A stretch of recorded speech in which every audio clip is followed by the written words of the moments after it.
बिस्मिल्लाहिर्रहमानिर्रहीम, अस्सलाम वालेकुम। मैं हूं मखदूम शहाबुद्दीन। 5 फरवरी 2026 जुमेरात का दिन। नाज़रीन कराम, इंतहाई आम तरीन डेवलपमेंट्स हैं मशरिक़ वस्ता से जो आपके सामने रखनी है, लेकिन पहले पेशगी माजरत। तबीयत कुछ नासाज है, इसीलिए अगर आपको आवाज़ जो है उसमें कुछ लर्जिश महसूस हो तो उसकी पेशगी माजरत। साथ ही साथ ये भी दरख्वास्त है कि इस वीडियो को लाइक कर लें, एक के बजाय ज़्यादा से ज़्यादा कमेंट्स करें, क्योंकि हमारे चैनल को भारत, अफगानिस्तान और पाकिस्तान मुखालिफ मुतअद्दिद अकाउंट्स रिपोर्ट करते हैं। इस रिपोर्टिंग का असर ज़ाहिर इसी तरह से होगा कि वीडियो लाइक करें और एक के बजाय ज़्यादा से ज़्यादा कमेंट्स करें। नाज़रीन इकराम, खबरों पर आते हैं। बहुत बड़ी और इंटरेस्टिंग डेवलपमेंट्स हैं। एक जानिब तो सऊदी अरब में मौजूद अमरीकी अड्डों पर क़यामत टूट पड़ी है, और एक बहुत बड़ा इंकशाफ। ईरान ने अरब ममालिक से रब्ता किया और कहा कि भाई, आपकी सरजमीन पर मौजूद अमरीकी अड्डों को हम बनाएंगे निशाना, और आपने शिकवा नहीं करना। और इस मरतबा हमने निशाना बनाया तो निशाना हम इस तरह से बनाएंगे कि अलामती ना हो और अमरीकी फौजी तक मारे जाएं। ये ईरान का मौक़िफ़ था। तो सऊदी अरब ने इस सब के अंदर इसराइली अखबार के मुताबिक ईरान को एक गो अहेड दिया है, और ये एक पूरी इक्वेशन को तब्दील करने वाली डेवलपमेंट है। साथ ही साथ मुज़ाकरात जो कि जुम्मे के दिन होने हैं, फाइनल हो गए हैं। मस्कत ओमान में होने जा रहे हैं, पहले इस्तंबुल में होने थे। ईरान की ये ख्वाहिश थी कि ये ओमान के अंदर हो। वो मुज़ाकरात शुरू होने से पहले ही किस तरह से ख़त्म हुए हैं, उस हवाले से भी 3-4 बड़ी अपडेट्स हैं। सबसे पहले अमरीकी सदर डोनाल्ड ट्रंप ने एक नई स्टेटमेंट दी है, और उन्होंने कहा है कि ईरानी सुप्रीम लीडर आयतुल्लाह ख़ामनाई को बहुत फिक्रमंद होना चाहिए। अमरीकी मीडिया को इंटरव्यू में सदर ट्रंप ने कहा कि उन्होंने हमेशा ईरानी अवाम का साथ दिया। ट्रंप ने दावा किया कि वो ईरान पर हमला ना करते तो आज मशरिक़ वस्ता में अमन ना होता। अमरीकी सदर का यह बयान ऐसे वक्त में सामने आया है जब दोनों ममालिक के दरमियान ईरान के जौहरी प्रोग्राम पर जुम्मे को मुज़ाकरात होने जा रहे हैं। अमरीकी सदर ने गुज़श्ता रोज़ कहा था कि ईरान किसी पेशरफ्त का ख्वाहिशमंद नजर आता है, ताहम यह देखना होगा कि आया वाकई कोई नतीजा निकलता है या नहीं। एक मौके पर ट्रंप बोले कि माजी में भी ईरान को बातचीत का मौका मिला, लेकिन वो नतीजा खेज साबित नहीं हुआ, जिसके बाद हमने ईरान के खिलाफ ऑपरेशन मिडनाइट हैमर किया। मुझे नहीं लगता कि ईरान मिडनाइट हैमर जैसी कार्रवाई दोबारा चाहता है।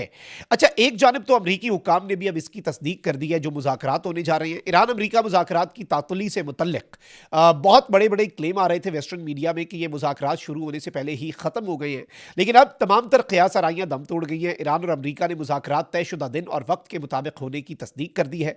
ईरानी वज़ीर ख़ारजा अब्बास इराक़ची ने सोशल मीडिया पर जारी पैगाम में तस्दीक की कि अमरीका के साथ जौहरी मुज़ाकरात जुमे को सुबह 10 बजे मस्कत में होंगे।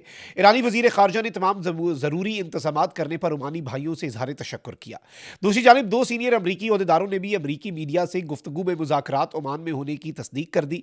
इससे कबल अमरीका ईरान जौहरी मुज़ाकरात जुमे को ही तुर्की में शेड्यूल थे, जिसके बाद ईरान की जानिब से मुज़ाकरात इस्तंबुल से ओमान मुंतकिल करने का मुतालबा हुआ।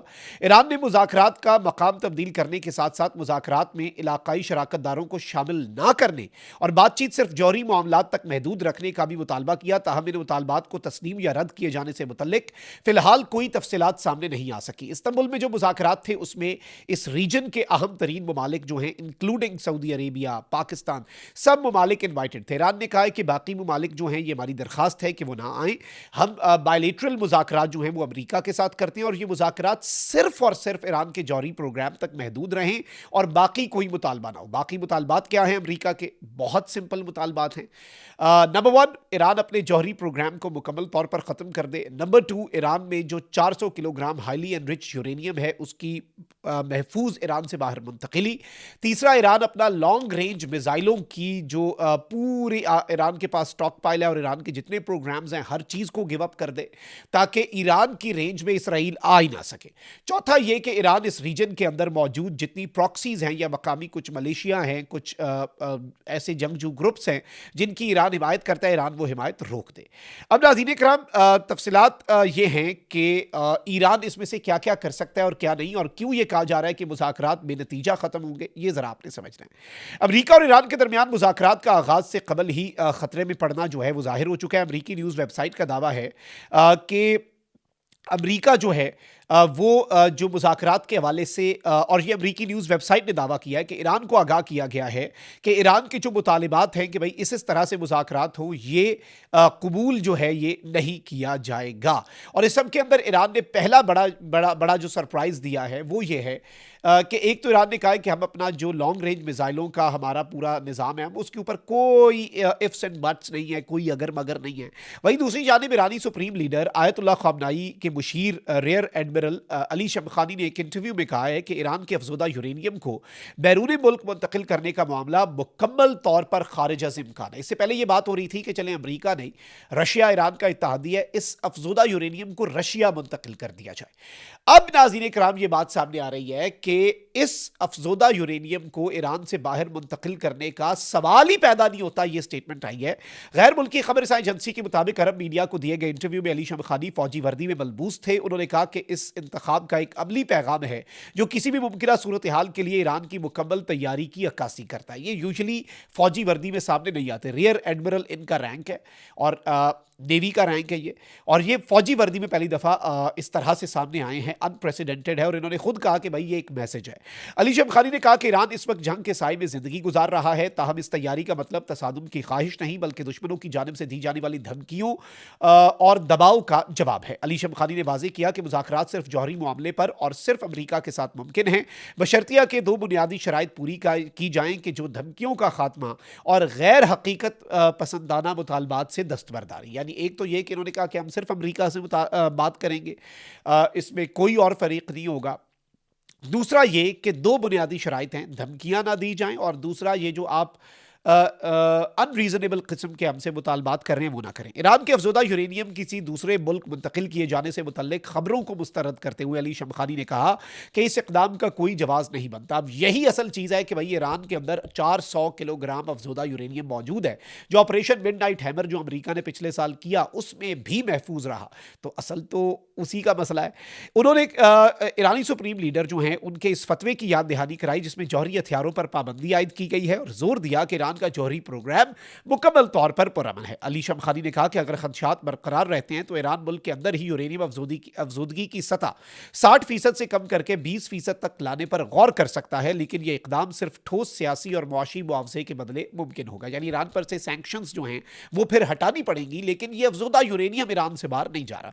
शमखानी ने खबरदार किया कि आइंदा किसी भी तसादुम की सूरत में जंग ईरान की सरहदों तक महदूद नहीं रहेगी। माजी की महाज आराइयों में इख्तियार की गई ज़ब्त व तहम्मुल की पॉलिसी को दोबारा नहीं दोहराया जाएगा, और खित्ते में मौजूद अड्डों से खतरात लाहक हुए तो ईरान मुनासिब जवाब देगा।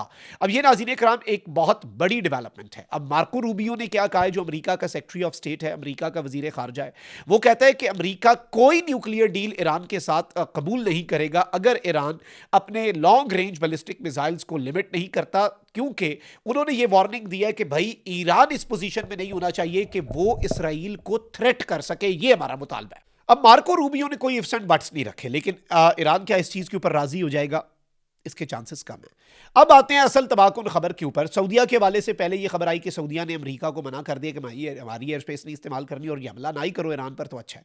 बाद में वेस्टर्न मीडिया ने यह खबर चलाई कि भाई सऊदी अरब के वजीर दिफा मोहम्मद बिन सलमान के जो छोटे भाई हैं वो गए हैं अमेरिका, और उन्होंने पब्लिकली तो वो जो बातें करें, उन्होंने अमेरिका को कहा कि भाई हमला कर दो, धमाका कर दो, ईरान पे स्ट्राइक ज़रूर करो। ऐसा फिर सऊदिया ने खुद तरदीद कर दी इन खबरों की कि ऐसा कुछ नहीं है। लेकिन अब इसराइल का चैनल 12 एक ऐसी खबर दे रहा है जो अमेरिका के लिए परेशान कुन है, और इसमें यह बताया जा रहा है कि ईरान को सऊदिया ने ग्रीन लाइट दे दिया। और ये इसराइल 12 चैनल लॉन्च कर इसराइल का चैनल 12 जो है वो ये क्लेम कर रहा है कि सऊदी अरेबिया ने ईरान को ग्रीन लाइट दी है, यानी एक ग्रीन सिग्नल दिया है कि भाई आप सऊदिया की टेरिटरी पर मौजूद अमरीकी बेसिस पर हमला करना चाहें तो कर लें। और इस सब के अंदर सऊदी अरब जो है उसने ये एक्सपेक्ट किया है ईरान से, और ईरान को ये कहा है कि भाई आप सिर्फ यूएस टारगेट्स जो हैं गल्फ में उन्हीं को निशाना बनाइएगा। लेकिन इस सब के अंदर मैं आपको ये बता दूं कि ये बड़ी इंपॉर्टेंट चीज़ है, और इसमें ये ईरान को मैसेज दिया गया है रियाद की तरफ से, तेहरान के लिए ये मैसेज है कि भाई जस्ट इन केस अगर आप हमला करते हैं, जवाबी आप पर हमला हुआ, आप हमारी सरजमीन पर मौजूद अमरीकी बेस तक अपना हमला महदूद रखते हैं, तो हम आपके साथ आपको जवाब इसका हम नहीं देंगे। आपको अमेरिका के साथ ही आपका मामला है, तो आपको परेशान होने की ज़रूरत नहीं है, आपने हमला करना है तो आप कर दें। ये एक बहुत बड़ी अपडेट है, बहुत बड़ी डेवलपमेंट है। कमेंट सेक्शन में राय का इजहार ज़रूर कीजिएगा। अपना बहुत ख्याल रखें। अल्लाह ने के बाद पाकिस्तान जिंदाबाद।